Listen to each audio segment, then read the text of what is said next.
Hi friends, welcome to interesting facts. ఈరోజు 6వ శక్తిపీఠమైన శ్రీశైల భ్రమరాంబికాదేవి శక్తిపీఠం గురించి తెలుసుకుందాం.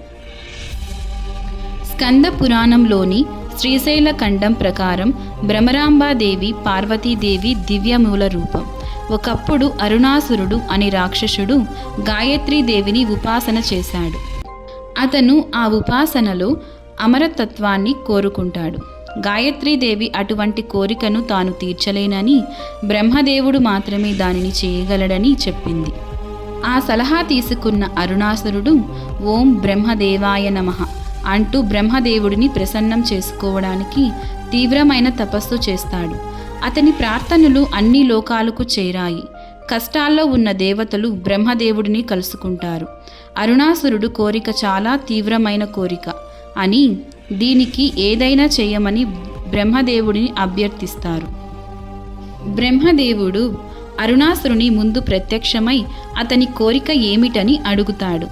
అతని కోరిక అమరత్వం గురించి విన్న బ్రహ్మదేవుడు అలాంటి కోరిక విశ్వసూత్రాలకు విరుద్ధమని, దానికి బదులుగా ఏదైనా మరొక కోరికను అభ్యర్థించమని కోరుతాడు.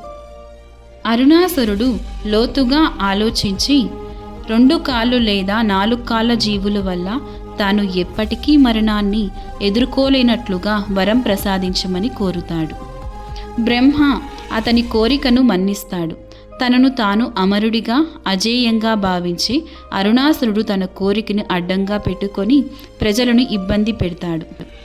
ఆ సందర్భంలో దేవతలను కూడా విడిచిపెట్టాడు. అతని చేష్టలతో విసిగిపోయిన దేవతలు తమ ఆందోళనను శివుడు పార్వతితో పంచుకుంటారు. వరం పొందిన తర్వాత అరుణాసురుడు దేవతలు సాధువులకు సమస్యలను కలిగించడం ప్రారంభించాడు.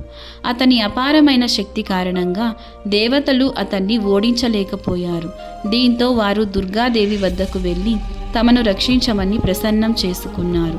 వారి అభ్యర్థనకు సమాధానంగా దుర్గాదేవి భ్రమరి లేదా భ్రమరాంబిక రూపాన్ని తీసుకుంది. రాక్షసుడిని చంపటానికి అతను పొందిన వరాన్ని భిన్నంగా 1006 కాళ్ళు తేనెటీగలను సృష్టించి వాటిని అరుణాసురుడు రాక్షసుడిపైకి వదిలింది. తేనెటీగల దాడికి అరుణాసురుడు మరణిస్తాడు. ఆ తర్వాత అమ్మవారు శ్రీశైలంలో భ్రమరాంబిక రూపంలో వెనుదిరిగింది. భ్రమరాంబికాదేవి వృత్తాంతం. సతీదేవి అతి ముఖ్యమైన పీఠమైన శ్రీశైలంలో మహాదేవి స్వయంగా భ్రమరాంబికాదేవిగా కొలువై ఉంటుంది. శ్రీశైల ఖండంలోని 23వ అధ్యాయం శ్రీ భ్రమరాంబికాదేవి ప్రాముఖ్యత చరిత్రను వివరిస్తుంది. భ్రమరాంబిక కథను శివుడు స్వయంగా పార్వతీదేవికి చెబుతాడు. పార్వతిని, నీ మహిమ వలన 18 శక్తి పీఠాలన్నీ ప్రాముఖ్యతను సంతరించుకున్నాయి. అయితే శరీర భాగాలన్నిటిలో గొంతు ఎంత ముఖ్యమో 18 శక్తి పీఠాలన్నిటిలోనూ శ్రీశైలానికి అంత ప్రాధాన్యత ఉంది. దేవి శ్రీశైలంలోని భౌతిక రూపం ఉంది. ఈ మహాపీఠంలో శ్రీశైలంలో నా పక్కనే భ్రమరాంబికగా దేవతలందరూ నిన్ను సేవిస్తున్నారు. ఆ విధంగా భ్రమరాంబికాదేవి రూపంలో 3 లోకాలను అనేక రకాలుగా కాపాడుతూ ఉన్నావు. ఈ ప్రక్రియ నిరంతరం కొనసాగుతుంది. వరాలను ఇచ్చే అనేక దేవుళ్లలో శ్రీ భ్రమరాంబికాదేవి లాంటి వారు ఎవరూ లేరు.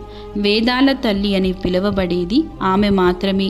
అయినప్పటికీ ప్రపంచాన్ని రక్షించడానికి ఆమె చాలా మంది రూపంలో దేవతా అవతారాలను అలంకరించింది. భ్రమరాంబికాదేవి దివ్య ఆశీర్వాదం చిరకాలం దీర్ఘాయువు, విజయం, ఆరోగ్యం, శ్రేయస్సు కోరుకునే భక్తులకు వరాలు ప్రసాదిస్తుంది. భ్రమరాంబికా దేవత అనారోగ్యాలను, అకాల మరణాలను నాశనం చేస్తుంది. శుభాలు, అదృష్టం, ఆనందాన్ని ఇస్తుంది. భ్రమరాంబికాదేవి భయాందోళనలోనూ శత్రువులను నాశనం చేస్తుంది. భక్తులు కోరుకున్నదంతా ప్రసాదిస్తుంది. ఆకర్షణ శక్తి వరిస్తుంది. అపారమైన జ్ఞానాన్ని అందిస్తుంది.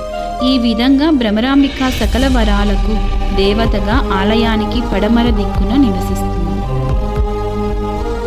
మా వీడియోస్ కనుక మీకు నచ్చినట్లయితే ప్లీజ్ కామెంట్ చేసుకొని సబ్స్క్రైబ్ చేసుకోండి. See you on next video.